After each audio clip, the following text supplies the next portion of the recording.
उदयपुर मेवाड़ पालीवाल मेनारिया नागदा एवं समस्त ब्राह्मण समाज सामूहिक विवाह समिति का 7वां सामूहिक विवाह उदयपुर में गंगू कुंड पर 5 फरवरी 2022 शनिवार को सुबह से शाम तक आयोजित होगा, जिसमें 3 जोड़े अभी तक अपना नाम लिखवा चुके हैं व आने वाले वक्त में 3 से 4 जोड़े और आने की उम्मीद की गई है।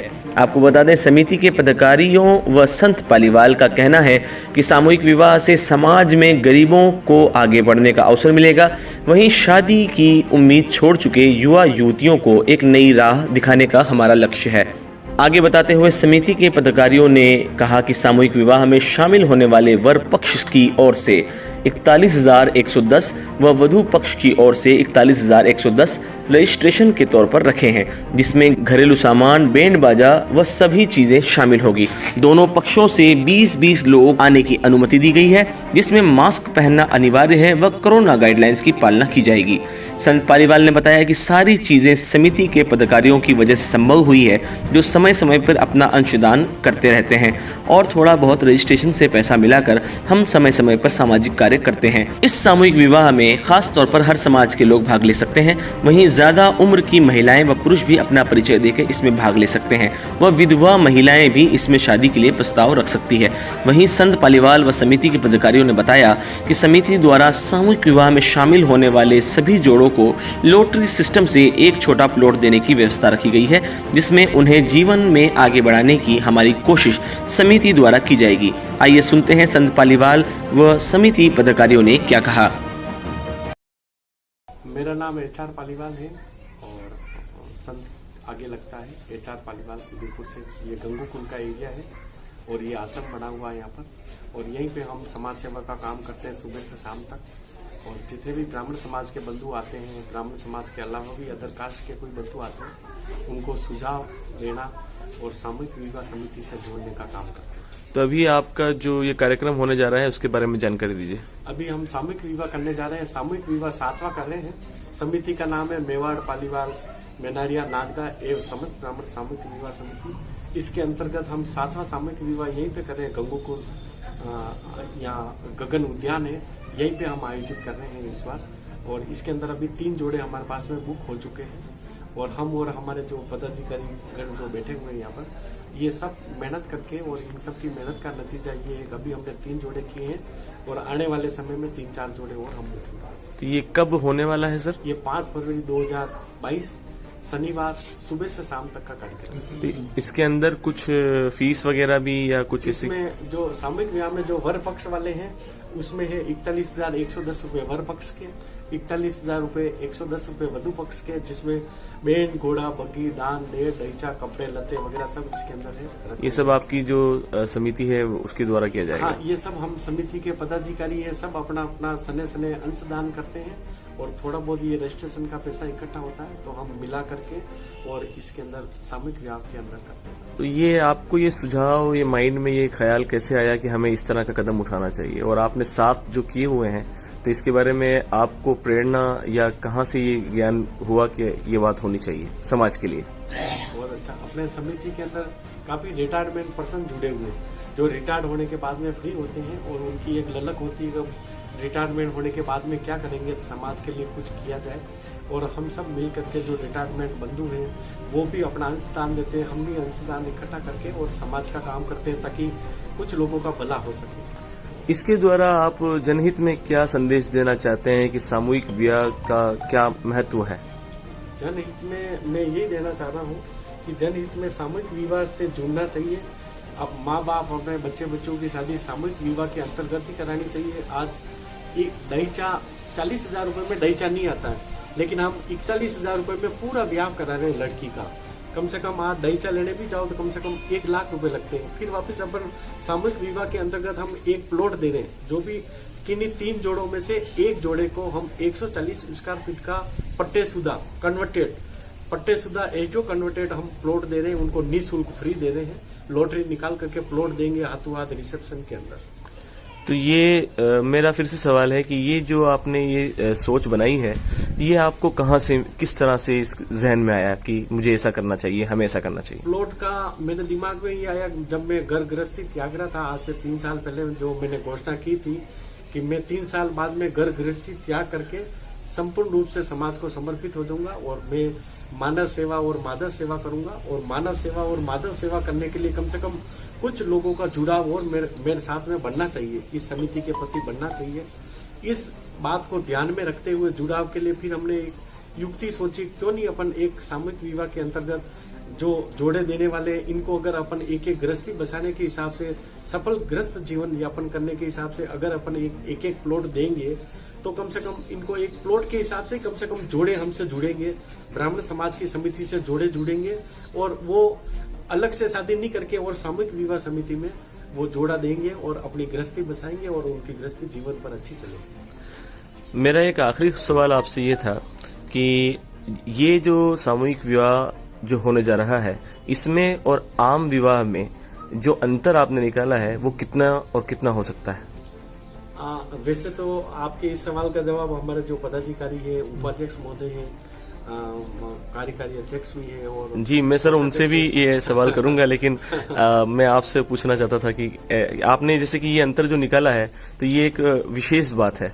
नहीं, अंतर में यही है कि आप अगर 5 लाख रुपए, 7 लाख रुपए या 15 लाख रुपए देकर के अलग से जो खर्च करते हो बेटी की शादी के प्रति, तो इससे तो बढ़िया है केवल 40,000 रुपए जमा कराओ और बाकी का पैसा जो आपके पास में स्टॉक के रूप में बचता है उसका आप फ्लैट खरीद कर दे दो बच्ची को, या फिर बढ़िया वाहन खरीद के दे दो, या फिर उन दोनों बच्ची को आप अच्छे किसी काम धंधे से, रोजगार से उनको जोड़ लो ताकि वो जीवन भर रोजगार करेंगे और आगे से आगे वो बढ़ते रहेंगे। सर आपका नाम? मेरा नाम श्यामलाल पालीवाल और आइड का ही रहने वाला हूँ। विगत 4 माह से श्री HR पालीवाल साहब के संपर्क में आया हूँ। वैसे काफ़ी समय से परिचय था, पर प्रगाढ़ जो हमारा मिलन हुआ वो 4 महीने से काफ़ी नज़दीकी से पहचानने का मौका मिला। इनकी त्याग, तपस्या, भावना, लोगों के प्रति शादी करने की इच्छा जागृत करना, जो उम्र याफ्ता हो जाते हैं 40 साल, 35 साल, 50 साल, ऐसे लोगों को जीवन में, शेष जीवन को खुशहाल बनाना इनका एक मकसद है। इनमें आपने बताया कि बहुत से जोड़े जो आ रहे हैं वो उदयपुर के नज़दीकी हैं और उदयपुर के ही हैं, और कुछ जोड़े और आ रहे हैं, उनका भी चल रहा है, वार्तालाप चल रही है। क्योंकि अभी कोरोना काल के कारण से बहुत से लोग इसमें भ्रमित हैं कि कहाँ जाएं, क्या करें, क्या नहीं करें। मुख्य रूप से श्रीमान पालीवाल साहब 25 वर्षों से इससे जुड़े हुए हैं। इनमें ऐसा एक जुनून देखा मैंने, ऐसी भावना देखी कि गरीब लोगों को कैसे आगे बढ़ाया जाए, किस तरह से मतलब उनमें ऐसे संस्कार उत्पन्न किए जाएं कि यहाँ आवे और इस तरह की वातावरण पैदा करें कि वो अपने जीवन में अपनी खुशहाली पैदा करें। इनका मात्र एक जो समाज से ऐसे लोग जो गरीब है, जो इतने बड़े शादी का खर्चा उठाने लायक नहीं है या ऐसा नहीं उठा पा रहे हैं, उनको मितव्ययता की ओर अग्रसर करना और उनको प्रति जागरूक करना इनका मुख्य उद्देश्य है। तो आपका कहने का जो मकसद है, वो जो आपकी बातों से मैं समझ रहा हूँ कि आपकी समिति ये चाहती है कि जो महंगाई के दौर में गरीबों को इस चीज़ में आगे बढ़ाना कि उनको कम से कम बजट के अंदर उनकी शादियाँ उनके घर वाले कर दें, कम से कम बजट में कर दे, और अधिक धनवान व्यक्ति जिनके पास पैसा है वो भी इनसे शिक्षा लेकर के इस तरह के कार्य करे और धन का दूसरी जगह गरीबों में उठाने का काम करे। इनका एक मकसद है। तो सर आपके इसमें एक बात और मैं पूछना चाहूँगा कि ये भी एक लक्ष्य हो सकता है और एक जनहित के लिए बात हो सकती है कि कोई धनवान अगर इसमें जुड़कर अगर बच्चों की शादी करवाए तो ये बहुत अच्छी बात होगी। ये इनकी पहल है और बहुत से लोग जो इनके पास आए हैं, जो अपने मन से भी इस संस्था को दान दे रहे हैं, अप्रत्यक्ष रूप से जो जोड़े यहाँ शादी करने आ रहे हैं वो अप्रत्यक्ष रूप से धनवान व्यक्ति इनमें सहयोग करते हैं और उनको उठाने का काम करते हैं। सर जनहित में आपकी समिति के द्वारा आप क्या संदेश देना चाहते हैं? जनहित में ये संदेश कि लोगों में एकरूपता आवे, ऊंचापन नीचापन आर्थिक रूप से ना हो, समाज में समदृष्टि से देखे जाएं, और जो परिवार में जो योग्य आदमी हैं उनको योग्य लड़की नहीं मिल रही है, योग्य लड़का लड़की नहीं मिल रहे हैं, इनके द्वारा ऐसा एक प्लेटफार्म है जिसके आधार पर ये अपने उस योग्य लड़के लड़कियों का मतलब निजी तौर पे एक ऐसा स्थल है जहाँ माता पिता आते हैं और देखते हैं, और एक पुस्तिका का आधार पर उसमें उनका परिचय होता है, उसके आधार पर इनका परिचय कराया जाता है और विवाह में उनको बुलाया जाए। दिनेश पालीवाल, वरिष्ठ उपाध्यक्ष हूँ मैं समिति का। ये विवाह जो मैं पिछले करीब 15 साल से जुड़ा हुआ हूँ और हम सब लगातार प्रयास करके हर व्यक्ति से, समाज के छोटे और बड़े सभी से मिलकर इसका प्रयास करते हैं और सब लोग, हमसे अधिक लोग जुड़ रहे हैं। इसमें धनवान लोग से भी हम ये आशा करते हैं, उनको भी कहते हैं, मोटिवेट करते हैं कि आप हमारी समिति में आइए और सामूहिक विवाह में साल में एक बार हम परिचय सम्मेलन करते हैं, जिसमें अधिकतम जो लोग आते हैं युवक और युवतियाँ, वो उनका परिचय होता है और उनकी आधा उस वो बुकलेट, एक महीने के अंदर बुकलेट बनाकर हम उसको वितरित करते हैं समाज। तो अभी भी कोई परिचय सम्मेलन होने वाला है सर? हो गया इस साल वर्ष का, अगले साल का वर्ष का जो होगा वो मतलब हम करीब अक्सर मतलब सितंबर अक्टूबर में इसको करते हैं और उसके बाद उस परिचय सम्मेलन में जो भी हमारे पास डेटा आते हैं उनसे हम लगातार संपर्क में रहते हैं और वो संपर्क रहने के बाद उनको किसी को बताना है, उसको मोटिवेट करना है, ये हम काम करते हैं। तो अभी अगर किसी को अगर ये डेटा चाहिए हो या उसे संपर्क करना हो तो वो कैसे कर सकता है? हाँ, तो बुकलेट है हमारे पास, वो पालीवाल साहब बताना है, हमारे पास बुकलेट है, हमने वितरण भी की, हमारे पास एक्स्ट्रा पड़ी हुई है, उनको बताते हैं कि इस बुकलेट में ये है। तो इसके लिए आपने कोई नंबर वगैरह भी शाया किया हुआ है? नहीं, बिल्कुल, उनके टेलीफोन नंबर्स वगैरह सभी शाया किया, उनका एड्रेस, टेलीफोन नंबर उसका। और अगर टेलीफोन से संपर्क ना करने के अलावा अगर कोई सीधा आना चाहे तो तो आ सकता है यहाँ, ये हमने इस पर ये गंगूकुंड के ऊपर जी। ये जो बुकलेट है हमारे बनी है, इस बुकलेट के हिसाब से हम 2,500 लोग जुड़े हुए हैं और अब जो होने वाला जो विवाह है उसमें सरकार की गाइडलाइन का पूरा ध्यान रखा जाएगा, डिस्टेंसिंग रखी जाएगी और वैसे ही हमने इसमें जो युवक और युवती के दोनों परिवार से केवल 25-25 मेंबर्स अलाउ किए हैं, उससे ज़्यादा नहीं किए हैं और सरकार की पूरी जो गाइडलाइन है उसका ध्यान रखा। सर जी, मेरा नाम महेश चंद्र नागदा है। सर, मैं बहुत ज़्यादा प्रभावित हूँ आदरणीय श्रीमान एच.आर. पालीवाल जी से।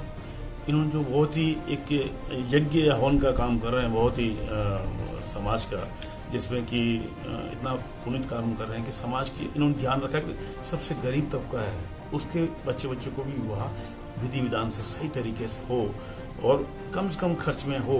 तो ये इनकी गहरी सोच से मैं भी प्रभावित हुआ और आपसे आग्रह किया कि मेरे लायक भी आप इसमें जो भी यथासंभव कार्य सेवा हो, तन से, मन से, तन से जितना मेरा समर्थ होगा मैं करने का प्रयास करूँगा। और हम लोग क्या करते हैं कि जो ऐसे लोग हैं जिनकी आर्थिक असक्षम हैं, तो उन लोगों का पता लगाते हैं हम अपने स्तर पर समाज के लोगों से मिलकर के और उनसे जाकर पर्सनली हम उन्हें मिलते हैं, उनसे राय मशवरा करते हैं और उन्हें उनका विल पावर स्ट्रॉन्ग करते हैं कि हम घबराइए मत, हम आपकी जितनी भी जिम्मेदारियां हैं वो हम हमारे कंधों पे लेकर के और बहुत ही ससम्मान विधि विधान से बच्ची का विवाह करवाएंगे। और ये कोई पहली बार नहीं कर रहे हैं। आदरणीय एच.आर. पालीवाल जी पिछले ये 15-20 सालों से इस प्रयास में लगे हुए हैं और विशेष रूप से ये 7वां जो आयोजन होने जा रहा है काफ़ी बेहतरीन तरीके से होगा और इससे पहले भी जो कार्यक्रम हुए हैं काफ़ी अच्छे हुए। सर, इसमें कोई समय लिमिट है कि कब तक कोई इसमें आ सकता है? सर, हमारा प्रयास ये होता है कि कोई बाई द वे सप्ताह भर पहले भी बाई द वे तैयार हो गया सपोज, हमारे प्रयास होता है कि उसको भी इसमें शरीक, हमारा मकसद है वो व्यक्ति, वो परिवार इससे लाभान्वित हो और आर्थिक रूप से वो पीड़ित न हो इस महंगे के दौर में और उसको पूरा सहयोग मिले। सर, जनहित में आपके द्वारा और आपकी समिति द्वारा क्या आप कहना चाहेंगे? सर, मैं ये जो मैसेज पालीवाल जी ने दिया है मैं सर्व समाज को देना चाहूँगा, जितने भी अपने समाज के धड़े अलग हैं, ये बहुत ही पुनीत कार्य है और ऐसे सक्रिय लोगों को, ऐसे जागरूक लोगों को आगे आना चाहिए और ऐसे आर्थिक रूप से जो पिछड़े हुए लोग हैं या सक्षम लोग भी हैं उन्हें भी प्रेरित करना चाहिए कि वो अधिक से अधिक खर्चा ना करें और उन पास ज़्यादा एक्स्ट्रा मनी है तो उसको समाज विकास में, जनहित में सदुपयोग करें। जी सर, आपका नाम? यशवंत पालीवाल जी। मैं एच.आर. पालीवाल साहब और प्रेमलता जी पालीवाल दोनों से इस कमेटी के माध्यम से काफ़ी समय जुड़ा हुआ हूँ। मैं हम लोगों ने पूरी कमेटी ने, यानी हमारे साथ बुजुर्ग जो रिटायरमेंट बता रहे हैं, दुर्गा शंकर जी पालीवाल, अमृत जी पालीवाल, ऐसे बुजुर्ग लोगों की पूरी टोली गांव ढाणी ढाणी हम लोग परिचय सम्मेलन और सामूहिक विवाह के लिए जनसंपर्क पे निकले थे। काफ़ी समय से प्रत्येक गांव के अंदर हम लोग ब्राह्मण समाज के जितने भी तरह के ब्राह्मण हैं सबके गाँव में हम गए और गाँव में हमें अच्छा रिस्पॉन्स मिला। हमने करीब 20 वो परिचय सम्मेलन अभी तक कराए, कासमंद, नादवारा, उदयपुर, मावली, प्रतापगढ़, डूंगरपुर, इस तरह इंदौर, इस तरीके से हमने मतलब परिचय सम्मेलन के माध्यम से जन जागृति का काम किया था। लोगों के अंदर कहीं पे भी लोग सामूहिक विवाह कराए परिचय सम्मेलन के माध्यम से लगभग मतलब, और 7 सामूहिक विवाह हमने अभी तक करवाया। कैलाशपुरी के अंदर करवाया, रामपुरा चौराहे पे उधर करवाया हमने, उदयपुर में यहाँ गंगूकुंड पे एक करवाया, एक हमने टेगरी पे करवाया था। इस तरह से 7 परिचय से सामूहिक विवाह हमने लोगों ने करवाए। और इससे आप ये देखिएगा, सामूहिक विवाह करने से सबसे बड़ा फायदा ये है कि आर्थिक रूप से तो हम लोग फायदा उठा ही रहे हैं। सबसे बड़ा फायदा है सामूहिक विवाह में जो शादियाँ होती है उन जोड़ों को ये तलाक वाला जो विषय होता है उसके ऊपर दिक्कत नहीं आती। नहीं तो क्या होता है कि लोग अलग से शादी करते हैं, खूब पैसा खर्च करते हैं, उसके बाद उनके अंदर डाइवर्स का ये दिक्कत रहती है।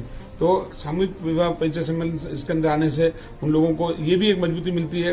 उनके कोई भी विवाद है, कुछ भी है, तो हम लोग उनका कोऑपरेट करते हैं और इनके सर्टिफिकेट वगैरह जो जाति विवाह पंजीयन का भी इनके दिक्कत नहीं आती, हम लोग विवाह पंजीयन करके देते हैं। और बाकी पालीवाल साहब ने बताया है कि मतलब इससे जनता के बीच में मतलब बहुत अच्छा रिस्पॉन्स है। लोगों को इच्छा है पर कि अभी भी लोगों को मन में संकोच रहता है, वो बाहर निकल नहीं पाते हैं, क्या करें, हम आए नहीं आए, सामूहिक में कराएं नहीं कराएं। पर फिर भी हम लोग कोशिश पूरी कर रहे हैं, पूरा प्रयास है हमारा। मतलब कोरोना गाइडलाइन का तो हमने पूर्व में भी परिचय सम्मेलन करवाया था, उसमें भी हमने बिल्कुल लिमिटेड लोगों को बुलाया, पुरुषों की भी डिस्टेंस पूरी रखी और सैनिटाइज वगैरह